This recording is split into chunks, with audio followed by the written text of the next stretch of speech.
gentlemen, good morning and welcome to the Wednesday Morning Business Alliance General Membership Meeting. My name is Ryan Kelly. I am the board president. And I want to start by thanking our sustaining sponsors, who you can see their names and logos flash by on the presentation shortly. And we're gearing up for the 50th anniversary celebration. Can you guys believe we've been around for 50 years affecting amazing change? Yeah, baby.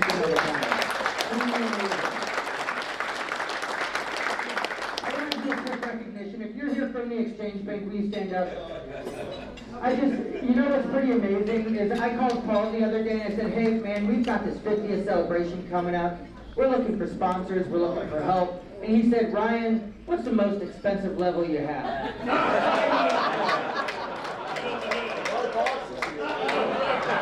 let's all give some love to Exchange Bank.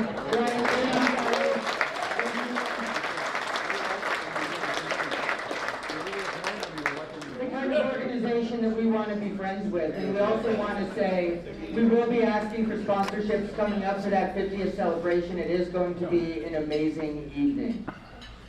All right, I'd like to extend a sincere thank you to Supervisor James Gore right over here for joining us this morning. He's been a consistent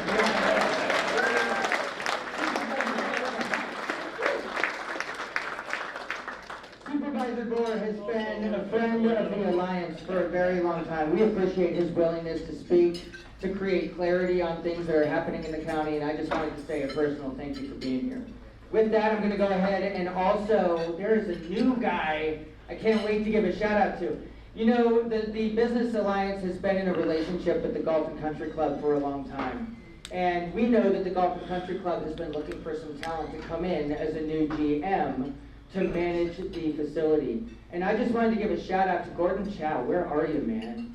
Gordon Chow is back in here for being here. Thank you very much. And with that, I want to turn it over to Ty, our executive director, who is very pregnant. Oh my God. Bravo!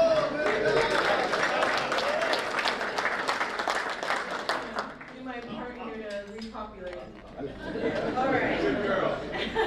Someone's got to do it. All right, so welcome. Thanks for being here, guys. It's bright and early, but it's awesome to have all these faces in the room today. We do have a great presentation. Obviously, we have Supervisor Gore here today. One thing, Ryan already said it, but I do want to recognize that it's so imperative that we stay engaged with our electeds, and it's even better when they stay engaged with us. And so we're always so glad he comes every year. So truly thank you for being here, and thank all of you guys for coming and participating. We all should be engaged with this work, and that's why you come here so bright and early every Wednesday. All right, and with that, mark your calendars, July 9th. Not the 5th, but the 9th will be our next program. So we're going to skip a week to avoid the holiday, the 4th of July. So just do 1 week out, the 2nd week of July, that will be our next program. And also the 4th of July is when I'm supposed to have this baby, so I probably won't be there. But I will still be active, so if I don't respond to you via email, just shoot me a text. I'll probably be in bed with a little cute baby, so shoot me a text and I'll get back to you way faster that way. My cell is at the bottom of all my signatures, don't tell anyone else, but it is on there, so shoot me a text and I will get back to you as soon as I can. And we have a program sponsor today. So if you saw the table out front, we have YWCA joining us to talk a little bit about the important work that they're doing. They've also donated a raffle item that you'll hear more about. So please help me welcome YWCA.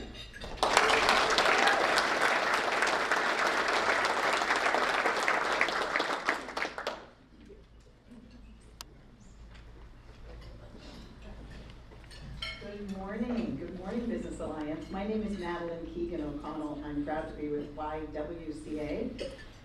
Shout out to our board member and longtime Business Alliance board member, Nick Menendez, for this opportunity. Yeah, baby. Can I get that baby?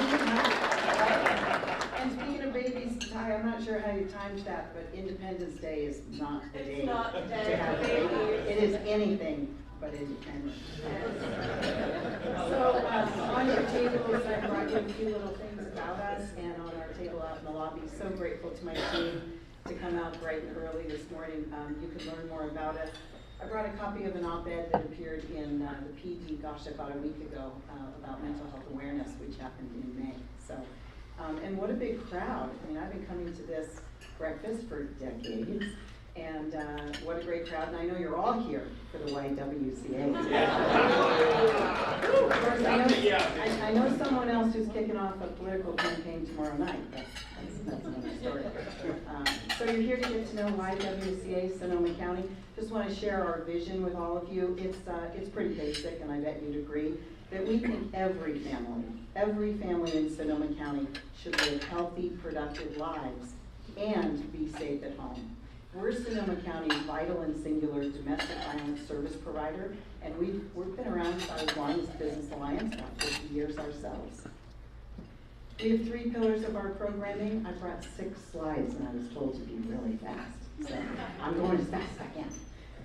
Domestic violence services, deeply rooted since 1976. We're the only ones with a 24/7 crisis hotline, and we brought our hotline cards here today. That phone number is super easy to remember. It's the one we've been answering 24/7 for almost 50 years. It's 546-1234.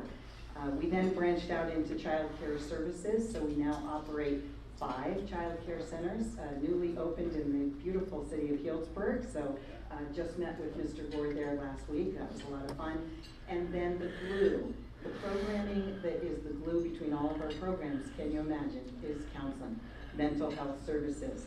So here's a slide representing our crisis hotline and some information for those who are seeking safety. It's hard to believe, but I am here to share that 1 in 4 women, which YWCA considers 1 in 4 families, will be impacted by domestic violence every year.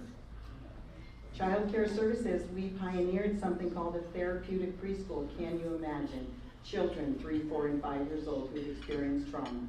And we sit down with them with our clinical team, and we work through their problems. We believe that healing begins with a conversation. Therapy services, we offer them. We are now Medi-Cal approved. That's a big announcement to make. And I'm here to ask you to, oops, my slides are acting funny, increase awareness. If you could just tell 3 people that you met the YWCA today. We're on social media. We have a robust website where we have a lot of tools for families who are dealing with trauma. But if you could just tell 3 friends, that would certainly increase awareness. You can find us on Facebook and Instagram, and you can like us and repost us. And we'd be grateful if you log on to our website, YWCASC, that stands for SonomaCounty.org. Thanks so much, everybody. Looking forward to the morning.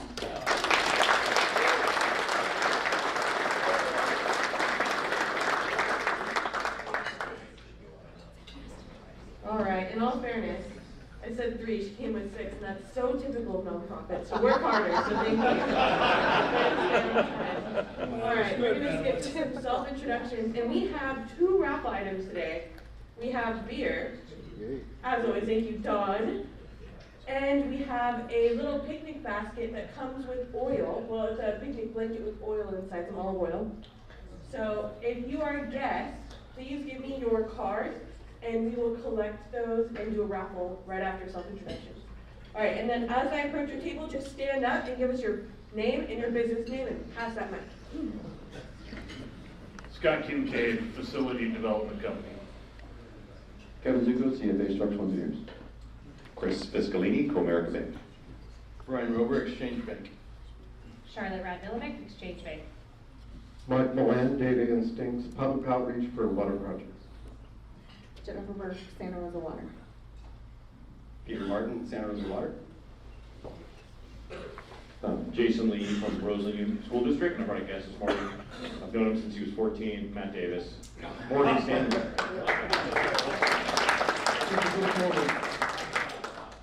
Paul Young, Exchange Bank.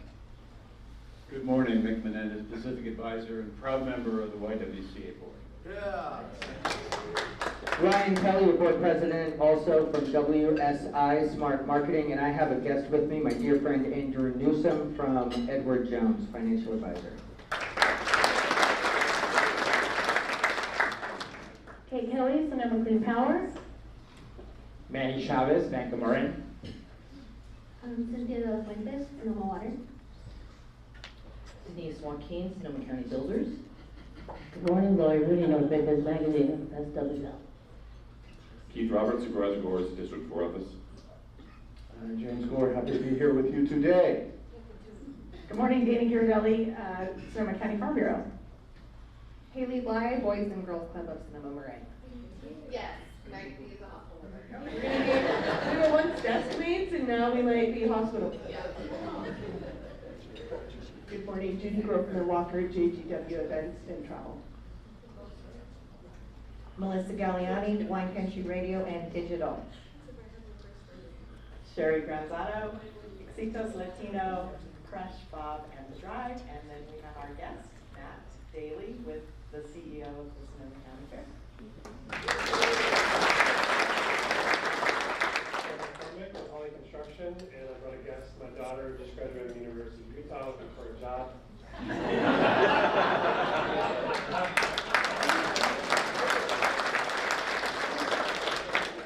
Good morning, I'm Molly Curley O'Brien. I'm with WRA Environmental Consultants, and I have a guest, the esteemed, selectively retired Virginia Mahanchek.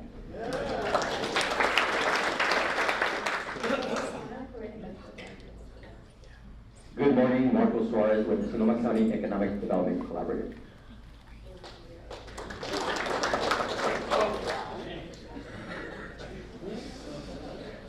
Kevin Bender, Exchange Bank. Good morning, Grant Davis, Sonoma Water.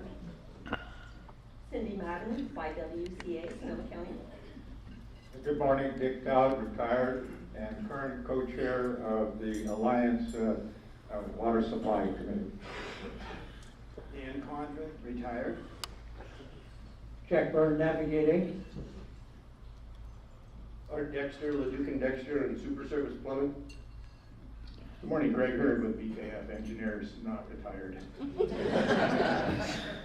Troy Sanderson, Exchange Bank. Brett Wilmes, the Sonoma Company.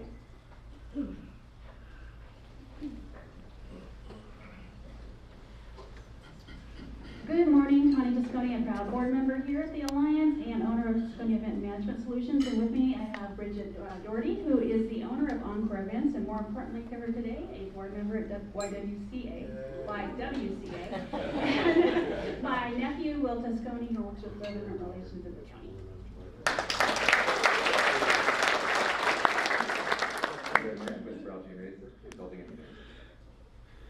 Good morning, Sheriff Eddie Ingram. Carrie Chambers, Exchange Bank. Morning, Arthur Chaney. Happy to retire from the City of Santa Rosa Police Department, City and County of San Francisco, current board member, First Team North Coast, and current president of the Wine and Black North Sonoma County. My guest here is our nephew, Thomas Henderson. Thomas Henderson, Financial Consultant. Good morning, my name is Renee Almachayev. I'm with RA Wealth Management, and I'm a longtime board member with the YWCA and the treasurer. Good morning, David Brown, Adobe Associates, Civil Engineers and Land Surveyors.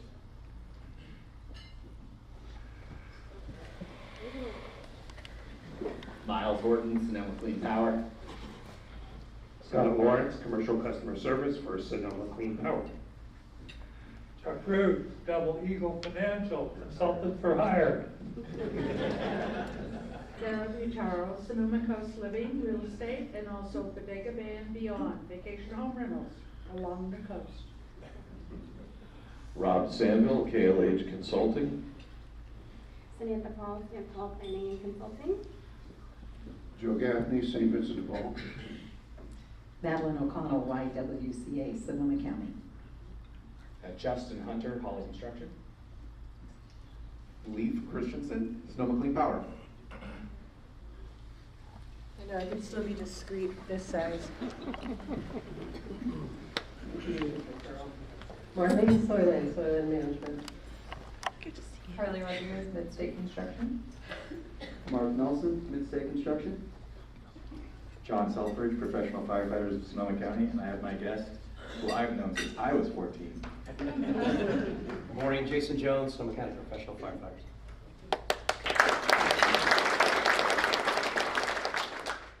Blake Bauer Associates and President of the Board for Sonoma County Fire District. Rick Carlisle, BKF Engineers.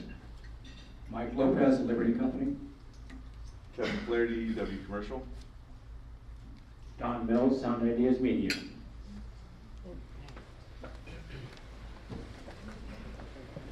Jen Collini, Leap Solutions, a division of George Peterson Insurance. Stacy Quistoni, YWCA, Sonoma County. Linda Bone, Sonoma State Bank. Solana Whitehead, Boys and Girls Club of Sonoma Marin. Eric Schmies, Golden State Lumber. Miguel Andrade Marin, Golden State Lumber. Tony's Bisman, 707 Promotions, and I have a guest. I have my son, Marcus Navarra here. Larkin O'Leary, Common Ground Society. Ella Martinez, Common Ground Society.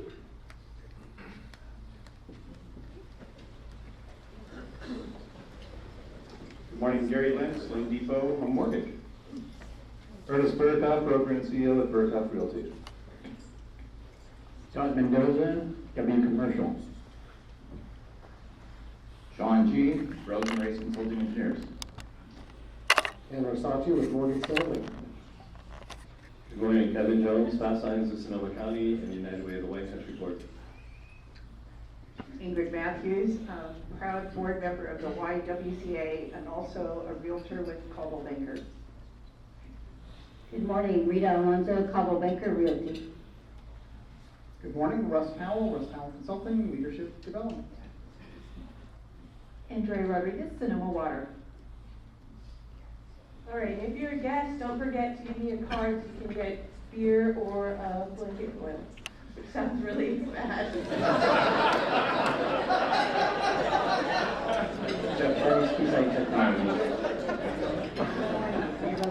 YWCA. Good morning, Heather Thurber, real estate broker, Redwood Empire Realty. Mary Hoffler, real estate broker, Artisan Fund. Conrad Fernandez, Fidelity National Title. Brian Lang, real estate broker and appraiser and treasurer of the SCA PAC. Lisa Davenport, North Bay Association of Realtors. Diva Marie Proto, Sonoma County Clerk, Recorder, Assessor. Tracy Russo, Hug and Land Services. Mark Stapp, Sonoma State and Santa Rosa City Council.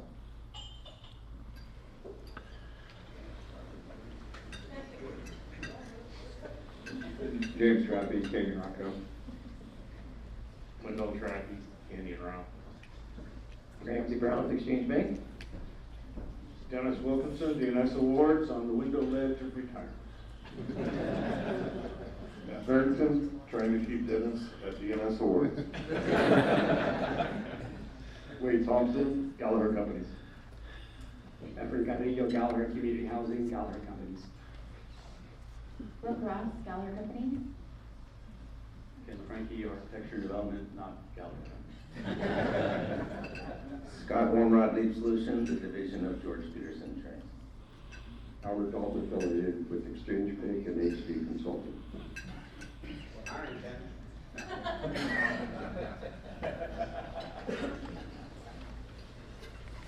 Morning, Aaron Smith with Adobe Associates. I'm Megan Rhodes at Santa Rosa Junior College. I help employers create entry-level jobs, and I help daughters looking for jobs. So come see us at our house. Jeff Rowland, Pino Glass. Good morning, Julie Dempsey, Realtor, Vanguard Properties. Good morning, Jen Woltermuth, Community Liaison for Schools Coast Sonoma County and Realtor with EXP Realty. Good morning, Jim Schramm with Adobe Associates, Civil Engineers and Surveyors. Good morning, Kip Zook, Centerline 33 Premier Pickleball Club. Ryan Stiles, Yachting and Real Estate with Engel and Volkers. And the Alliance is pleased to have as our guest, Ryan O'Hara, Lux Places International Real Estate.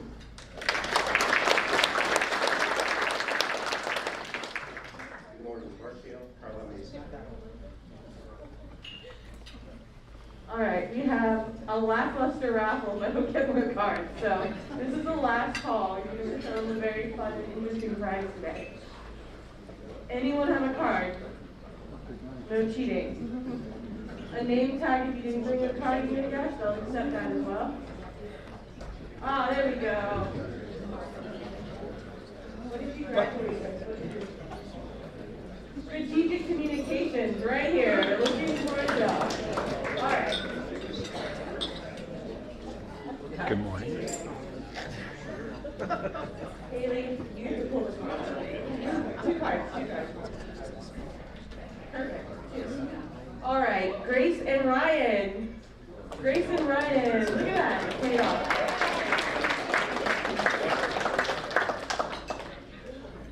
All right, have your choices of your first one. All right. Hey now. I don't either. Congratulations. All right, and I'm going to pass it right back to Ryan.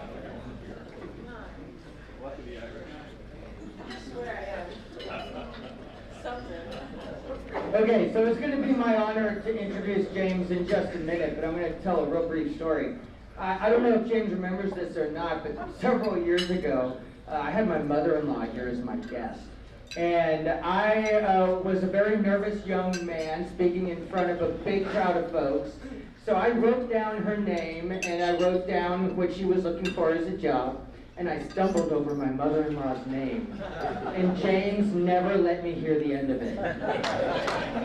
So now I get to introduce him from the stage. Here we go. Let's hope I don't botch it. All right, thank you everyone. It is my pleasure to introduce James Gore. James is a passionate public servant and a Sonoma County native. Born in Healdsburg and raised throughout the 4th District, James is a 6th-generation Californian whose work is driven by a deep love for this region and our future.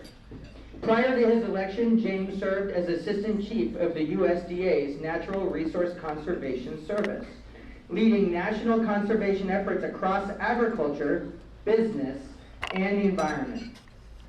His commitment took him from the Mississippi Delta to tribal lands and persistent poverty regions, bringing services to those who needed them the most.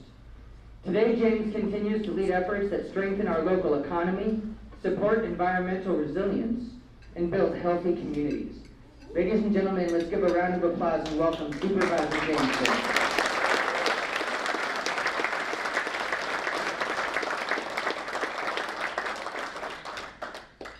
Thank you, thank you, thank you.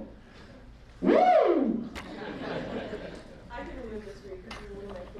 Well, I'm a little disappointed because I was ready to put my card to get some blanket oil. I missed the run of the show. I was going to do a demonstrative like let's roll, but I see how it works. Good morning, everybody. Good morning. Good Lord, what was the first comment? I think it was that he's going to come up and help us get some clarity over county issues. I think that's what it was, right? Okay, so the biggest point about clarity in this world, especially as we deal with the anti-social media and the chaos and the channel being full all the time of everything that's going on, whether you look at it in the press and you see clickbait, you look at other things that are going on all across the board, the key to clarity is what? What do you think it is?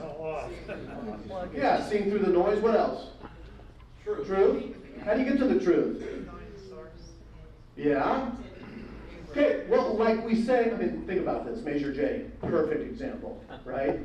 The noise, the fury, the chaos, the true motives versus the actual reality. The fact that that measure, let's just realize, got less votes than it got signatures. Think about that. Think about that, how impactful that is. First of all, congratulations. Thank you for leading that charge. A round of applause. And all of you who mobilized, right? So, in a time of absolute chaos, of information overload, intentional sabotage of information sources, for me, I always go back to one simple thing, which is, what do I want to be? Well, first of all, it's usually, I want to be what I don't like to see. I want to be the opposite of what I don't like in the world. And after 10 years of doing this, my biggest pet peeve is strongly held lightly informed opinions. Strongly held, lightly informed opinions. What does that mean? It means you sure are fired up for somebody who doesn't know squat, but also does not want to challenge what you don't know. That is a strongly held, lightly informed opinion. It's like, come on in, right? Water's not warm, it's not calm, it's cold, right? If you want to get involved in things like all of you have, and we're going to go through a list and some deep subjects, but as I sat here and I look around this room, I look at Dan, and I think about us sitting down with your personal family story, and the advent of Measure O, and our mental health and behavioral health tax, and things that are delivered and things that are yet undone, right? I look across and I think about us sitting in your office over at the radio show, and because I don't have hair, you gave me some glitter to put on, some streamers to put on my hair. I think about the work with Vamos, this amazing group, this board that started off with 3 Latinas that came and said, there's entrepreneurs all throughout the Latino community. They're not victims, they're creators, they're makers, but they need to know the base level stuff to get things done. And how I sat there at their graduation the other night and just instead of giving a speech, just listened to their stories and was so inspired by people who don't have so much, but who are so full, right? And so purposeful. You know, I think, sitting down, Greg, we were just talking about one of the first meetings when I was running for supervisor was us sitting here, right? You just said, I was just your little baby. You just were like helping me understand the world and bringing me out here. And so if you have anything that you don't like about me, there it is. Greg, ladies and gentlemen. Greg wants a casino. Another one, he told me. He wants to work. Screw the community, he said. I want to work. Actually, wait a minute. Shouldn't work and good jobs and community go together? Thank you, James. Thank you. Don't give a man a mic after you talk smack. Sheriff Eddie Ingram, how you doing, sir? Raise your hand, please. Eddie, I want you guys to give me a round of applause.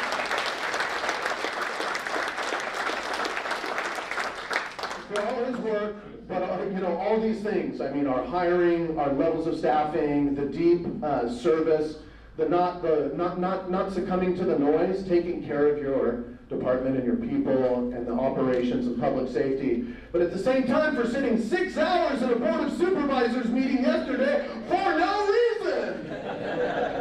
Wait, there was a reason, but it wasn't worth 6 hours of the sheriff's time. Anybody do that in a Board of Supervisors or a city council in your life? Sit there for hours and hours on end? Yeah, mark the one. I look around and I see Efren, my dear colleague, my forever friend, working on housing. Efren and I were just talking. He took a project, a full affordable housing project before a planning commission recently, and it barely squeaked out with a 3-2 vote. I just wrote him back and I was like, God, that still drives me nuts that we still live in a community where there can be a barely squeak through with all the housing needs we have, all the individuals, the hundreds, if not thousands of people that are waiting on waiting lists, right? And these are areas zoned for housing in urban areas, right? And we still have projects that barely squeak out, or at the end of the day are conditioned to death. They add so many conditions late in the process that all of a sudden you have an entitlement, you have an ability to build something, but then you're like, I can't make a pencil. So what do? Do I go back? You know, the shit persists, right? The shit persists, but we embrace the mess. You know, EMS contracting right now, Steve and I checking in. I mean, there is a litany. The reason I say this and I call you all not out but in is because it's great to be with a group of people who are engaged and give a shit about their community enough to get off their butts and to come out on a morning and to network and to flow. And I really want to honor the work that you all have done on the organization, on your branding, and on not just creating the biggest thing in the world, but creating the right thing that is sustained to grow. So a round of applause for the Sonoma County Business Alliance and what you're doing.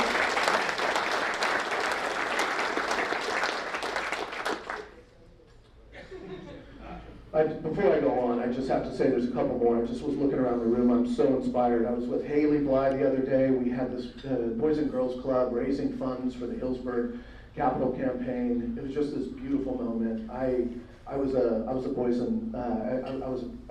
kid that went to that Boys and Girls Club with my mom. Even though my parents were both around and everything, there was always a strain, and it was just a place of beauty, and so the past and the present and the future all coming together. Larkin, where are you at? Common Cause, Be the One. That the night we all spent over, you know, if you all are not engaged with the organization and you want to see what true, just heart-driven leadership is, please, go talk to Larkin, get on the website, support, do everything you can, and then I would just say 1,000 more, and I'm sorry if I haven't mentioned you because there's so many more.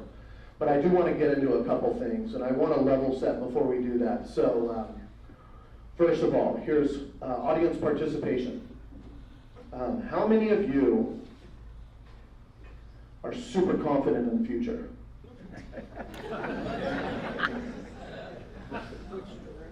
We've got 2 in the back. I want to. Why? Why, Kendall Frankie?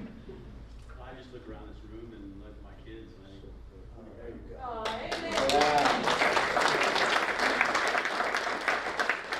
Mayor, Mr. Mayor, Mark Stapp, what about you? Why are you confident in the future? There's a reason we're the oldest democracy in the world. Yeah. How about that? There's your mayor! Come on! Heck yeah. Oh, we need more authenticity in this world, don't we? And I think you can tell is like I don't really try to do speeches anymore. I try to just connect because you know what? I could just have ChatGPT write me a speech and I can read it, or even have it transcribed with my face in 5 different languages, or I can try and connect in a real way. So I want to thank you all for what you're going through. Mark, I want to thank you for what God, Sonoma State and the City of Seattle runs the budget. Woo! Public service is awesome. What do you do? Just go around giving speeches and making people happy? If you choose to be involved in your community and in the craziness that we deal with each and every day, you choose to live with angst. And if you are not one of those people that we all know that get involved for the other reason, because they're sociopaths or narcissists, and they love the energy even if it's negative, right? If you are not one of those people, then you have to find a way to make peace with the pain. And the only way you can do that is by filling up with purpose. Or, as I really like this, to think about this, from the previous Surgeon General, Vivek Murthy, when he left office, he was really a champion of showcasing the linkages of social media and mental health issues and what we're dealing with our youth and other things. And he really talked about his outgoing prescription from America to deal with an epidemic of loneliness at the same time that we're the most connected that we have ever been. And he said, the prescription is what he called the Trinity of Fulfillment: relationships, service, and purpose. Right? Does that sound like what we got in this room right here? Does that sound like what you got in this room right here? Right? Come on, tell me. Woo! Come on, let's go. Purpose. Hold up here. Come on. On 3. 1, 2, 3. Purpose. 1, 2, 3. Purpose.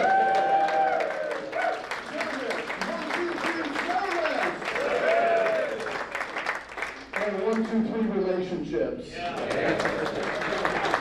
Nick Menendez knows about relationships. I mean that, right? Like camaraderie, fellowship, right? I read something recently that said that in spite of the craziness, the chaos, and the tumult of our times, we're locked in our own reality. You look back to people who were born in the early 1900s, and they went through, by the time they were 33, they went through, or 40, they went through 2 world wars, Spanish flu, the Great Depression, and then onward and onward and onward. And you know what? They still had kids. You know, when I look at people, they're like, I'm not going to have kids, this is a horrible world. I'm like, dude, there's people having kids in refugee camps. Someone has to do it. Yeah. Why? Because as Kendall Frankie said, and you manifest each and every day, kids, why do we do this work?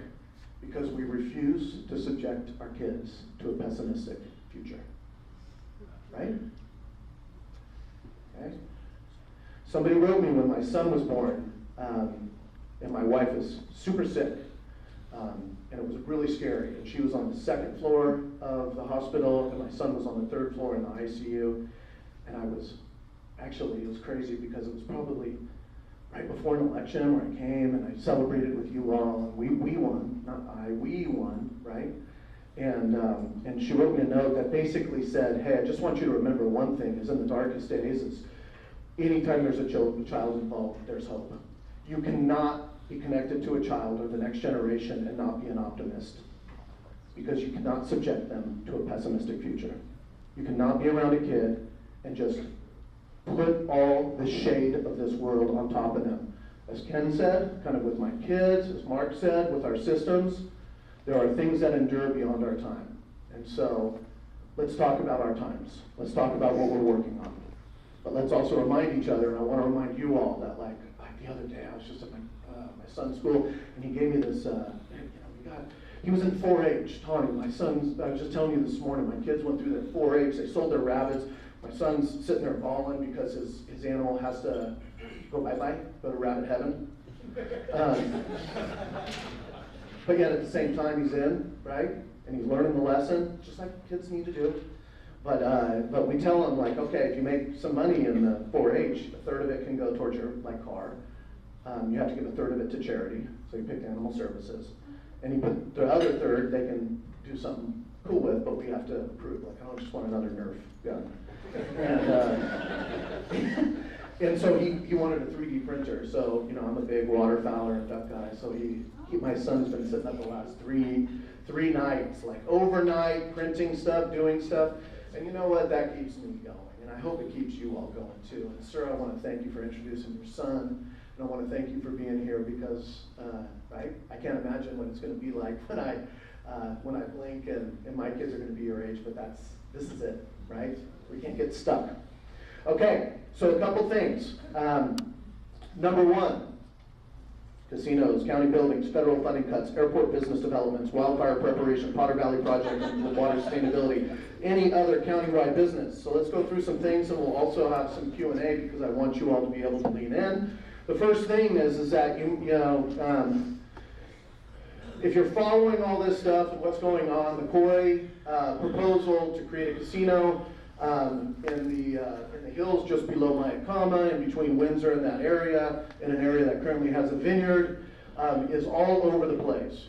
If you have ever dealt with any aspect of policy in the current day, a tribal law with the Bureau of Indian Affairs underneath the Department of Interior is by far one of the most chaotic and one of the biggest black boxes you will ever see, right? I've worked around the country learning about tribal trust land, why land gets taken out of private ownership and held in trust in basically abeyance by the Bureau of Indian Affairs, and how in other parts of the country that is something that there's huge amount of angst because the tribes want to be able to decide for themselves what they do with their land, as opposed to asking the Bureau of Indian Affairs. Think if we lived under that.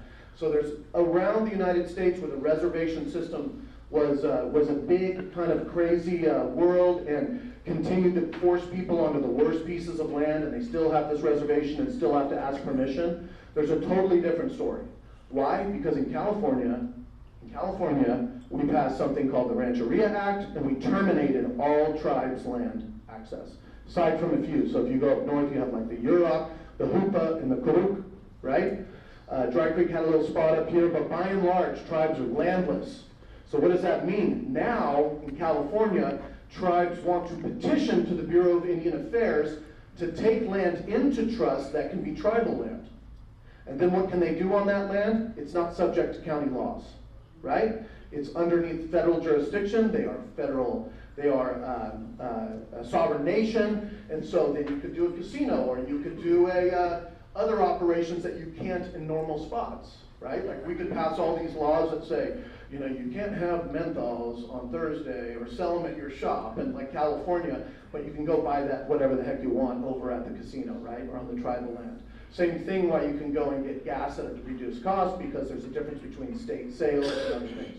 So it's a totally different line, but a part of this is also creating economic resiliency and self-sufficiency for tribes, right? And also remind yourselves, and I have to remind myself, that the tribes have a very different story, right? Whereas a group like this big will come up and say, one law for all, you can't take that piece of land. They'll be like, screw you, you came and killed us, forced us into an area, raped and pillaged, then you built up the community, you zoned it all around, grandfathered everything you had built, took all the wealth and the value, the minerals and all these other things, and now you tell me I can't play, right? So there's a very different story, and a lot of people don't realize that there's different stories. My thing, and the reason that we still oppose as the Board of Supervisors this, is because the other 5 federally recognized tribes in Sonoma County oppose this because predominantly the Khoi has been active as a Lake County tribe. And so if you're not focused on ancestral territory, but you're focused on trading routes and being able to come to this side, right, and put that here, it's not just economic competition for the folks in Dry Creek where you have River Rock up on the hill, you have 2,000 members, Khoi has 60, they're like, Bureau of Indian Affairs, if you put this in, you're gonna basically bankrupt my whole tribe and our self-sufficiency. You have Grayton, which is obviously the big beast, closest to the Bay Area. They're like, hey, they're saying, hey, not only are you not have ancestral rights to this area, but if you do this, then, and if the government allows tribes to go to many places outside of their ancestral footprint, then we are gonna have reservation shopping all over this state, more than we've ever seen.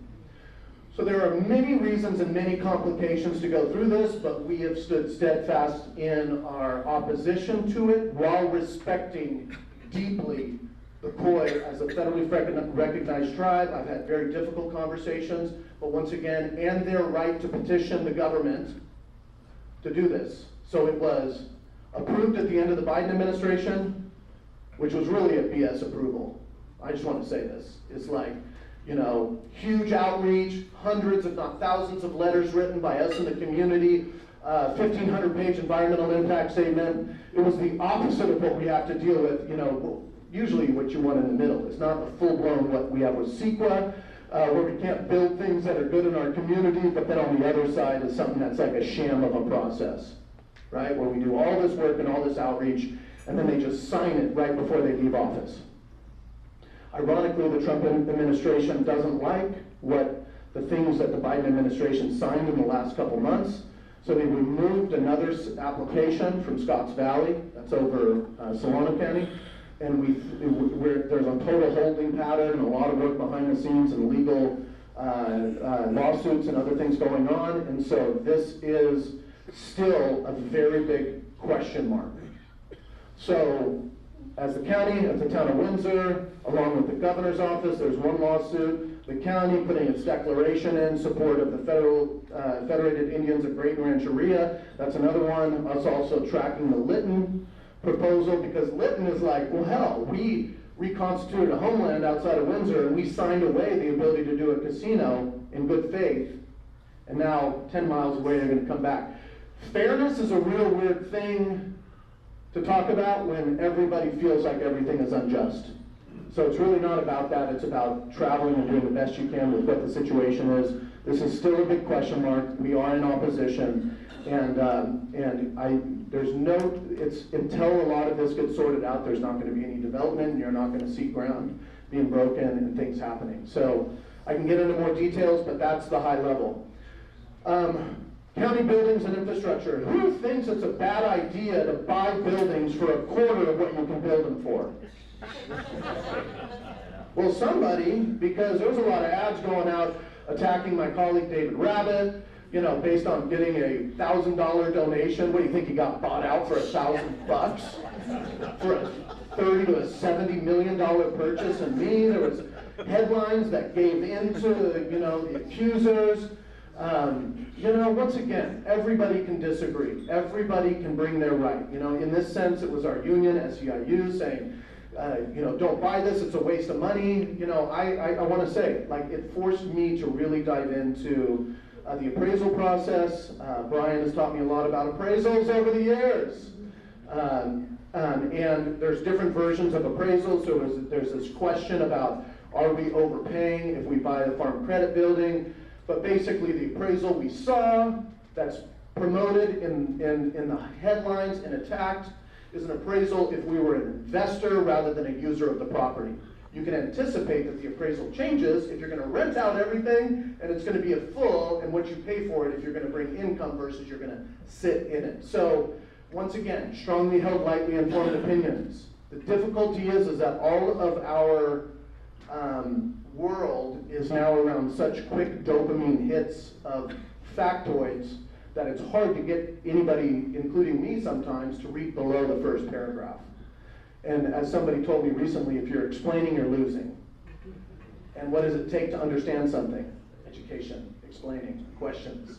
So anyways, we move forward with the brickway purchases. Those are in escrow right now. We do anticipate those moving forward. Then on the other side, we are still moving forward and figuring out the timeline for the farm credit building. At the same time, we do have a plan to go and build back probably $600 to $700 million of county offices and structure in the county center, and then the rest of it do mixed use and other things that are housing and other kinds of development around the area. So the vision moves forward. We've had so many iterations, but at some point we got to stop living with sewer backups in Permit Sonoma, and that's not a joke. Some people, love some. Somebody say, yeah, the permitting officer is a sewer backup over there. No, I mean real sewer backups. But also, you're talking about county business, moving things forward, other stuff. I can go deep into the details, but I'll tell you, dive in. Be willing to dive in. And also know when BS is being purported, when people are doing things for other reasons. Whether it's attacking somebody politically because they don't want them to run for re-election, or whether it's just highlighting something that sells good on a headline, whatever it is. Yeah? So, anyways, we're moving forward. And some of these are votes that people look at me and are like, well, politically that might be tough. And I'm like, I came here to do the right thing. If that's what I'm going to lose on, okay. Right? But I'm not going to have $600 to $700 million in deferred maintenance in my buildings and then miss an opportunity of a lifetime when commercial is so far down and people are offloading properties, and then not do that or whatever. The airport area in general, Efren, the project that we've read about a little bit, the housing overlay project, the builder's remedy project. I'm already a big champion of housing at the airport. It was funny for me to run into many people who opposed that after our fire when I was saying, like, as a part of this new zoning specific plan, we need to add housing overlay. And they were opposing it, and I said, why are you opposing it? It has a train station there and others, and it just gets back into the same kind of old Sonoma County thinking, which is banana. Anybody know what banana means? I think you know what banana means? Absolutely nothing anywhere near. There you go. anybody. Build absolutely nothing anywhere near anybody. Banana man. So it's like, what? You're the ones who told me all the housing needs to be near transit-oriented development, which means a smart station. Oh, but not here. I'm like, that's it. That's it. I support it, but not here. How many times have I heard that? Every affordable housing project, every homeless solution project, every single one shows you what we need to do at the state, right? There's some aspects of local control that are fantastic. There's other ones where it's where dreams go to die. There's some stuff as a 10-year supervisor and a practitioner and the president of the California counties at one time, and now finishing up a year being the president of the National Association of Counties. There are times when local control needs to be taken away. Right? Wildfire preparation. Yesterday we had a couple quick things on this. First of all, don't believe, this sucks. It's like somebody told a story yesterday that said, hey, years ago I asked a fire chief, how the fire season looked, and he said, there was a ton of rain this year, so there's a lot of vegetation, so it's going to be tough. But then the next year I asked the fire chief how the fire outlook was, and he said, we haven't had any rain in the last year, and it's really dry, and it's looking pretty rough. So what do we need to do? I like to say that you all know the work, the grind, what all of us did, 2017, 2020 with Walbridge during the pandemic, 2019 Kincaid, where we evacuated 40% of the population. Didn't lose thousands of homes because we did that, but that's a huge economic disruptor. All this stuff that we've gone through. But the reality is that we're we're in times where this is the normal, right? Governor Brown at that point came in and said this is the new normal. And what the new normal is for me is not just the risk, but it's our ability to rise up. That has to be the new normal. So yes, we have one of the best emergency management departments and integrated response and public safety teams that I would say in the nation, and that's because I work on this stuff. I was on the FEMA National Advisory Council.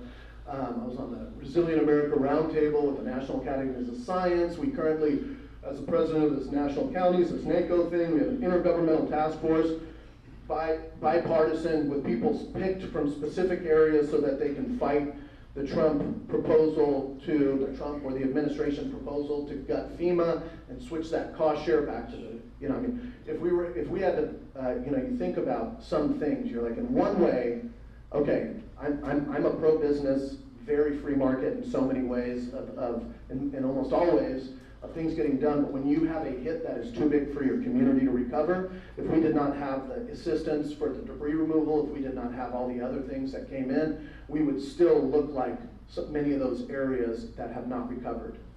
When I tell our story of resiliency and rebuild, there's other people, it's like inspiring. I have learned that I gotta be careful because there's other people who get pissed off.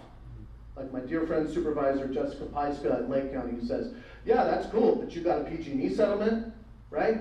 $150 million. All the resources went to your fire while we were rebuilding from the Valley Fire the week before. We still have, 10 years later, areas that are only 30% rebuilt. We didn't have the money from, you know what I'm saying? We were built to be able to go get all the grants. They're a smaller county. They don't have a ton of staff that are grant writers and others, right? So you gotta check yourself before you wreck yourself. The shotgun bullets are bad for your health. Isn't it? Huh? Yeah, right? Thank you. Interesting.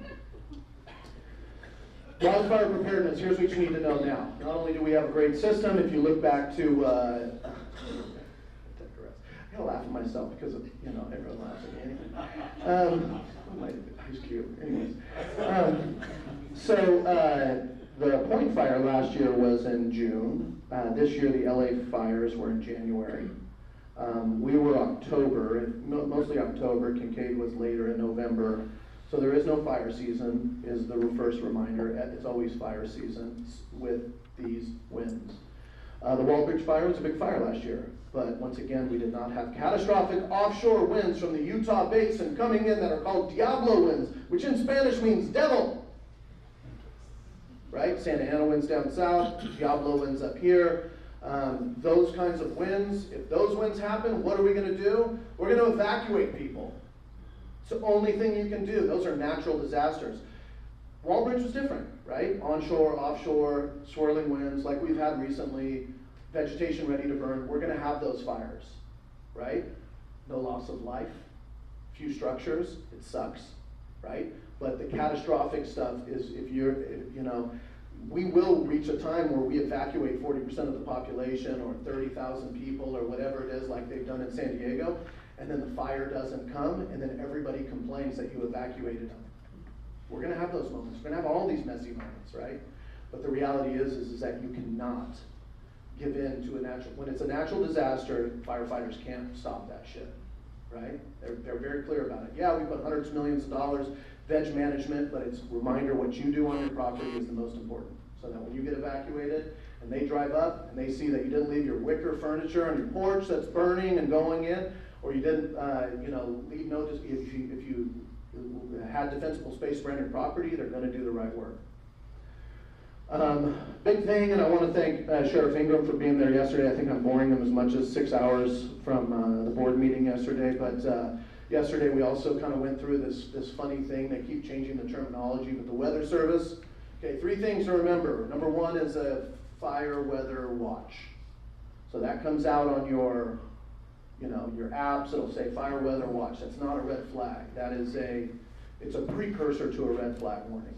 Remember, a red flag warning is when we really have to be attuned. We've got to have our go bags and our plan and not be afraid, but just say, hey, it's on. Red flag warning means lots of vegetation, both dead and live, lots of vegetation, dry vegetation ready to burn. Number 2 is really high winds, and number 3 is really high temperatures, right? Low relative humidity, high temperature, big winds, vegetation ready to burn. They have another one which, purple now, but they don't call it purple, they call it, what was it? Particularly dangerous situation. PDS. I prefer PDA. They didn't want to go with that. Particularly dangerous situation, which is kind of, but just realize that as you look at things, there's a third tier that the Weather Service has adopted, this particularly dangerous situation.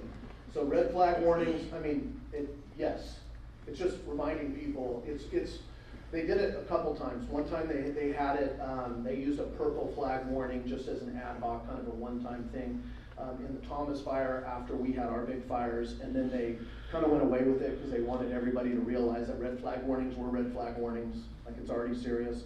But now they come back and the Weather Service is saying this because they've had these wind events like we saw down in LA. I was down there with Supervisor Catherine Barger, LA County. What a trip, because so much devastation, and yet at the same time, with 10 million people in the county, 88 cities, they have to do the work to be hand in glove with those fire survivors, but also deliver for the 9,900,000 people not affected directly, right? What a weird world. Water, Potter Valley. So we go from fire to Potter Valley and others. Before I just want to acknowledge that, we had some of this links with what I want to kind of finish up with some like federal updates. But we did get in this region $110 million in FEMA BRIC grants for wildfire mitigation. Ixnade, pretty disappointed in that. There's a statement out in DC that just said, this program doesn't deliver risk reduction. Virginia knows, the amount of empirical data that proves risk reduction, like how hard it is to get these grants, how hard it is to work with government to deploy them, how much cost has been sunk into the planning and the development. It is horrible.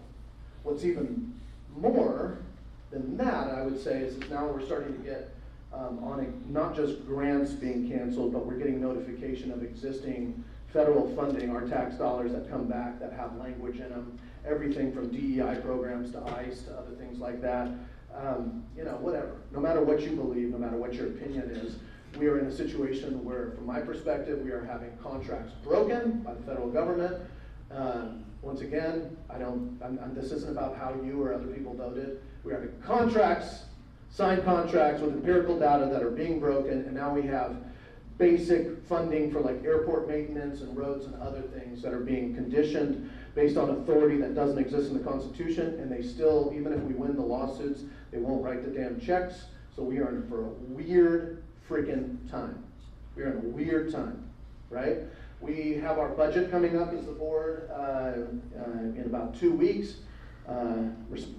Much respect to Santa Rosa working through their budget and the high costs and other issues and which programs you need to not divest from, but where you need to prioritize, and cuts have to happen already because of what we're having with costs and other things. But at the same time, now we're in a world where the proposal for budget reconciliation, the president's budget, this whole tax extension really includes about $800 billion in potential cuts to Medicaid.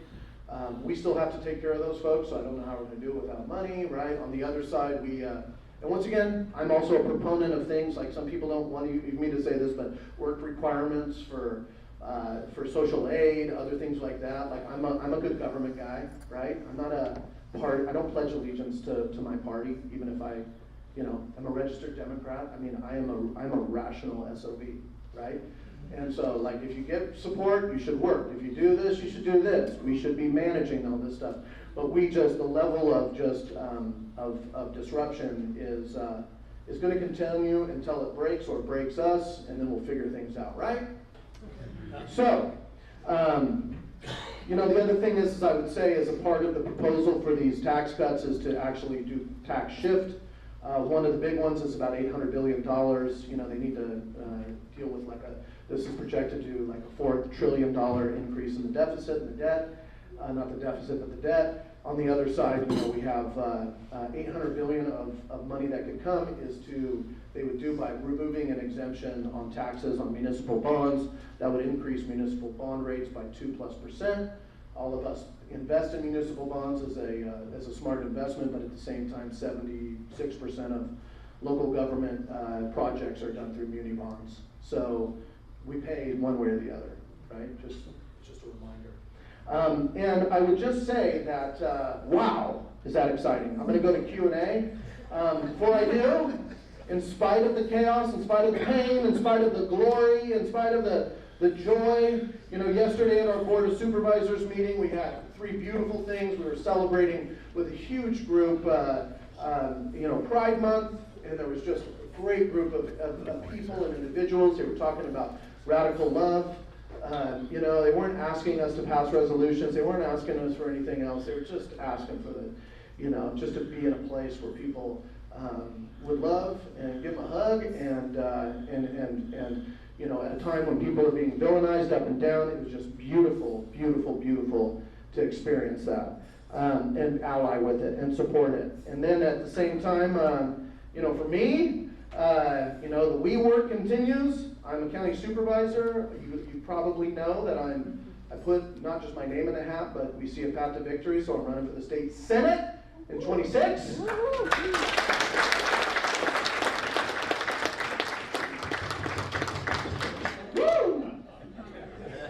And I say that in that way because, there's a part of me that really, when my wife and I talking and going through things, is like, there's sacrifices with every big decision. Let's just honor that, right? And I don't say this about my race, but I say this with all of you. There's sacrifices with every decision. And as you get older, I'm 47, right? Born in 1978, Prop 13 passed that year. Thank you. You're welcome. Like all of you, is especially when you get into this kind of age category, the decisions are there's not as many laterals. You're not young, just hustling around and moving and laddering up and other things. And so, the thought of there's a part of me that goes, what the hell would I want to do that for, right? And then there's a bigger part of me that says, I love my state and I'm not proud of how it's run.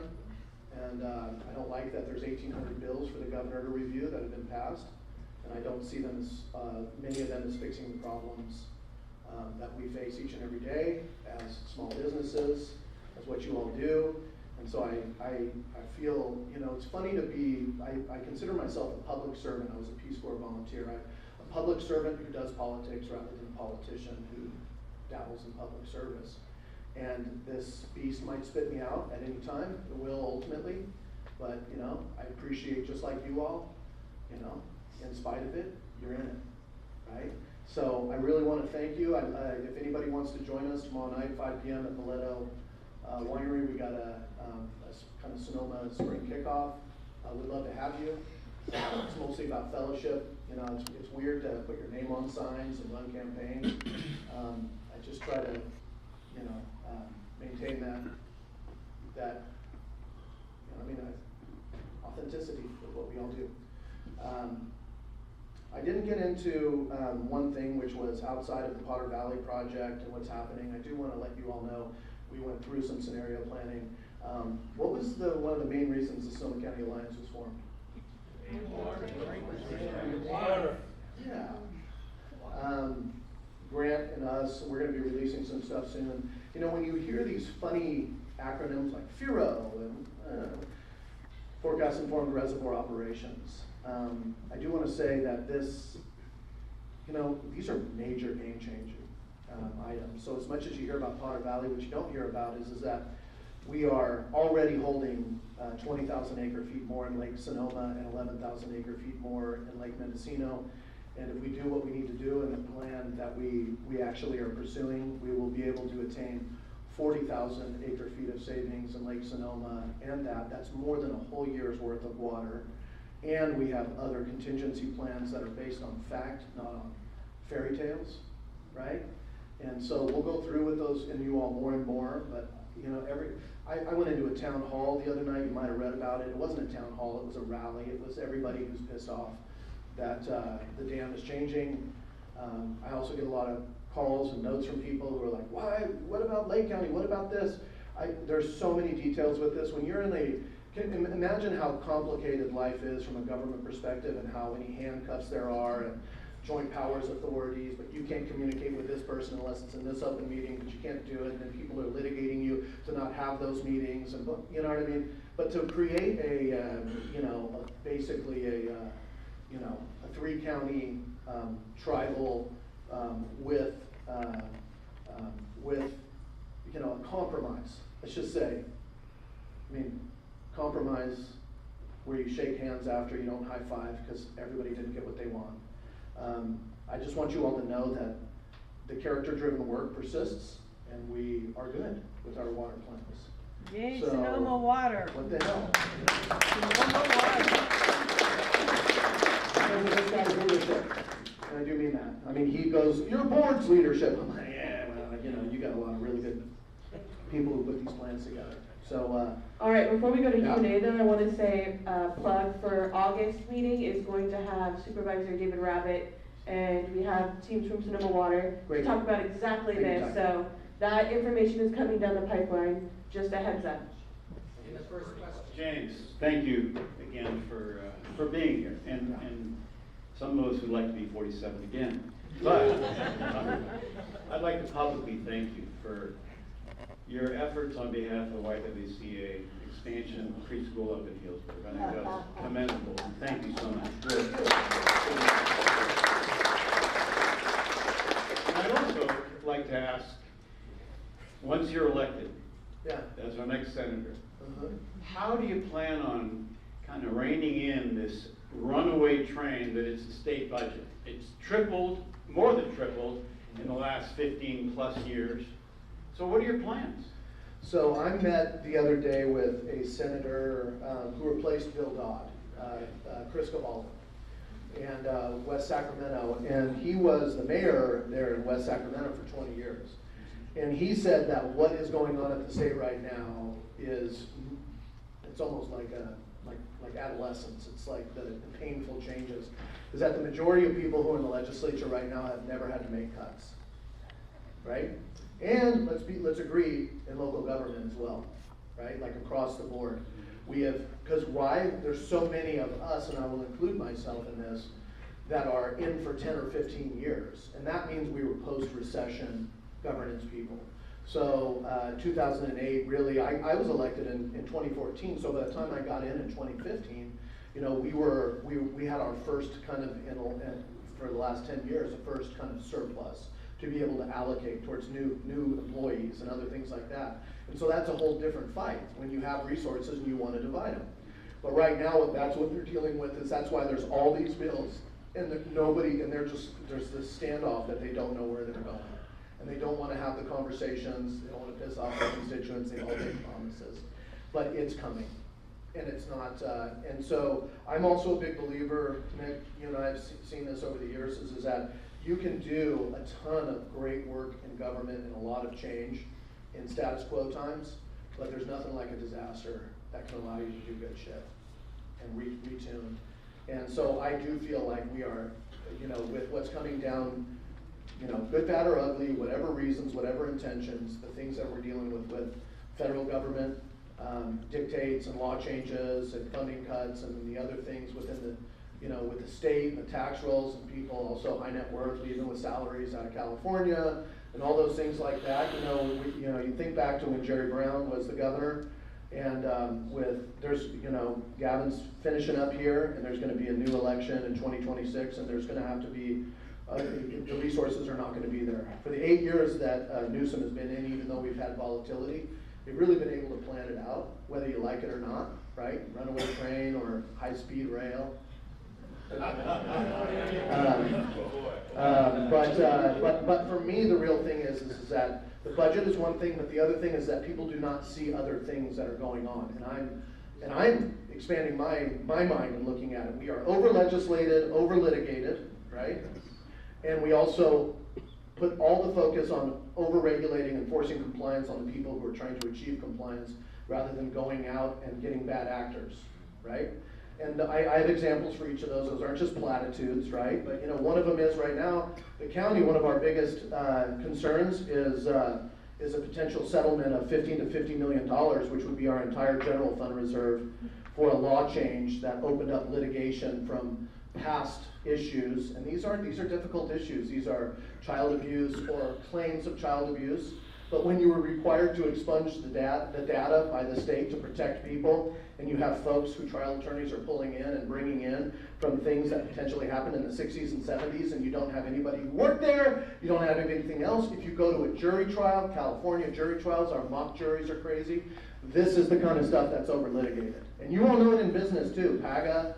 You know, if somebody, I talked to somebody recently from a business perspective who had, I think, a complaint from, and once again, I'm not trying to cast aspersions about this employee or the lawyer that they came in with, but over a 10-year period, over a dispute of $15,000 in like the time clock, whether it was rounding up or rounding down. These are like normal pro forma litigation.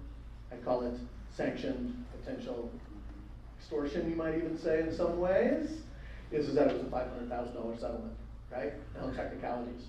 That's the kind of shit that is still going on in this state. So like for me, there's things I'm called to do, but there's things that are called upon us to do. And that's what I'm leading out. That's how I see it. Thank you. Okay. I get around the county quite a bit each week, and if there's a homeless problem anywhere in our county, it's here in our fair city. Okay? Call this a lightly informed question, not a lightly informed opinion, but I think our tax money, about 33 million or so, goes to you guys to distribute some way, and that's for homeless, right? But only about 10% of it or so comes to Santa Rosa. So can you help me understand the formula that leads to that, and why wouldn't it be half or more that would come to Santa Rosa? Mayor Staff, I'll see you afterwards. Well, I think that's a good one, and Mayor and I have had a lot of conversations about this, and part of it is unwinding what was or what decisions were made at different times, and a part of it is what do we do now? I mean, the reality is that the county has been increasing funds and funding and all these other elements, but certain cities stepped in further because they wanted more control in their areas. One of the things that really increased not just the issue of homelessness, but the cost of homelessness management has been the changes, not in laws that are passed by the state or the Fed, but the legal challenges, you know, where we weren't able to move people legally, and we would have homeless activists. So you spend so much time trying to convince people to move when you're having mental health or behavioral health issues. You can't conserve people because there's been rulings in court that bind you, so you can't force medication, you can't force people into outpatient programs. So the overall cost of the system really increased, and certain cities really stepped up and said, we want to do more than what just the county is doing. And that's what happened. But now, when you have a budget cut, then we have to have a really good conversation. And so Mark and I talk, and we get the allocation way up from the Measure O sales tax. So we give, you know, probably just on this last round, $5 million more than we did in the past in the cities because they're having these budget issues, higher costs, and also we need to do a reboot and reanalyze it. So we talk, and then I create an ad hoc a committee with Corsi and I, and we have a new person as the head of Department of Health Services, and then we need to go back and do another reboot because some of those county services are really mostly provided, even though you'd see them as county costs, they're mostly in the cities, right? Because our health and human services programs are really the core programs that deliver in the cities for all constituents. Like I don't do the potholes or the lights or the policing in the cities. I mean, Eddie does the unincorporated area under the city. So I would say there's been a huge influx in, as we all know, with the crisis, and a big part of that crisis has been the legal inability to move or obligate people into services, and the lack of courage to be able to say, hey, if we can't designate this person as disabled and conserve them, God, people don't even like you to say that anymore because it sounds, you're like, yeah, but Justin, who I know, who's in Hillsburg, who I've worked on this case for 6 years, he was 2 years conserved, and they just dropped him back off in the plaza, and he's been sitting on the same bench devolving for 6 months. We're going through the same damn cycle again. So I would just say that many aspects of the situation are tough. The one about the cities is many cities wanted to get into the homeless business. They started to, they started to push to get funding instead of from the counties into the cities. Newsom responded and did that. There was a big 12 group. And so the city started to get more into homelessness and services. But the future, I really think of it, is that the majority of the services have to be delivering into the cities, but run by the counties, and then the placement options, which is really where we have, our biggest homeless shelter is the county jail. That sucks. But and nobody wants us to buy houses or old hotels or other things like that, but they're being managed real well. And it's better than being in jail. So I think that's, try to give some context, but we're working on it because I agree. At the same time, Mark has some colleagues who are like, this is horrible, the damn county. I'm like, no, you guys voted to do homeless services, right? So you can't then blame us that you voted to increase your budget, didn't even consult with us. Yeah, but you weren't doing it. Okay, fine. Right? Follow me? So there's a gut check going on, and I think it's an appropriate one. Yeah. So despite all the chaos that's happening in the higher levels of government, to me, the specter of climate change looms over everything. So I'm wondering, what kind of climate policy are you thinking about, that you can get done despite the lack of support from the federal government, and maybe even from the state government in some aspects? And I want to particularly direct your focus towards transportation, which accounts for the highest proportion of our greenhouse gas emissions, especially in this county, but in the state overall. Yeah, I appreciate that. I think there's policies and then there's projects and reality, right? So I want to thank you for bringing that up, because a lot of what we deal with right now are climate disasters driven by climate change. If you think about our fires and our drought situations, part of it is not just because we're talking about climate change, whether people believe in it or not. We're talking about the data that Sonoma Water develops that shows that our boom and bust periods, right, are more and more, that we live in a cycle we've evolved into a place where we have weather whiplash. We might get the same amount, more or less, of the water that we did in the past, but they actually have the data, God forbid, that shows that, if you can remember, like what I would say anecdotally, is the storms seem to be more kind of consistent over the course of the wintertime, right? Not just a Pineapple Express warm storm that comes over and dumps everything and goes out the river, and then we try to capture it all and do all these other things. So let's realize that that's a reality. So the first thing is adapting systems to fit that is an absolute need and a priority for funding. How we deal with climate change, our adaptation is one side of it. If we move over into the continued need to reduce emissions and other things, we have some areas where we're doing great work, and other areas where it's totally a backseat, or to me it's not achieving what it needs to. The state, for example, in 1 degree, it's not about the what, it's the how. It's like so much stuff. The state has mandates for renewable energy, and yet Miles and I with Sonoma Clean Power and others have been told by folks in Utah, where we visited enhanced geothermal projects, and we are like one of the top in the nation behind them, is that for them to permit it out in Utah, it's 2 years, and for them to permit it out here, it's 12 years.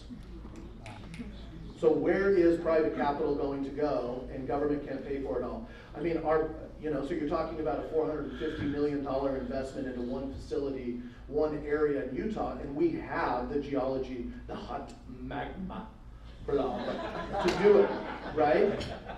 So, but we can't do it. So Miles has, how many bills in the legislature right now? 3? One got 2, we did one last year. But really, all of these are, people are so averse and afraid of taking on things like base level CEQA, which I'm going to say the part of CEQA that we're talking about is really the ability to litigate, ad nauseum, that everybody can litigate for every reason. So that kind of stuff is just blows my mind. That's where I want to focus, is we have the ability, like through the United States, for 7,000 gigawatts of enhanced geothermal energy, ironically based upon fracking technology. Think about how screwed up that is for people. They're like, but yeah, you should use it.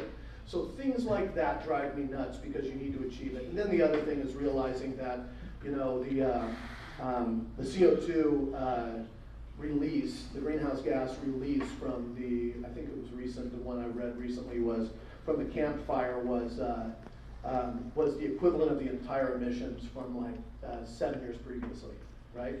So what does that mean? Like, we got projects going on in this state that are going through environmental review that are to take all the dead and dying trees, turn them into wood pellets, but then we have people who are opposing that because it's not perfect enough.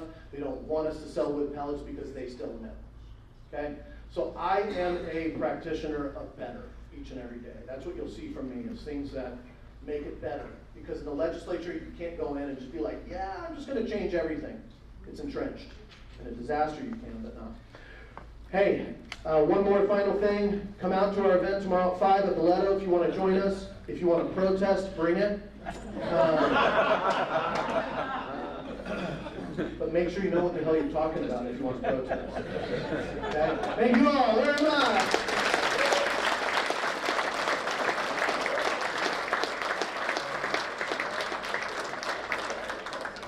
Always such a fun presentation. Where's my blanket oil? Yeah, there you go. All right, so I'm just going to make a couple announcements and then we'll all get on out of here. First of all, please mark your calendar for July 9th. July 9th is our next general membership meeting. You will be sad if you miss it. If you found today's session valuable, we would implore you to please join. Go to our website, Business Alliance Sonoma County. Feel free to get a hold of Ty. It would be an honor to expand our membership and to include your voice in our movement. I'd like to thank Gordon Chow and his team for hosting us today. And one last round of applause for the only person in Sonoma County with more energy than me, Supervisor James Short. Thank you for joining us.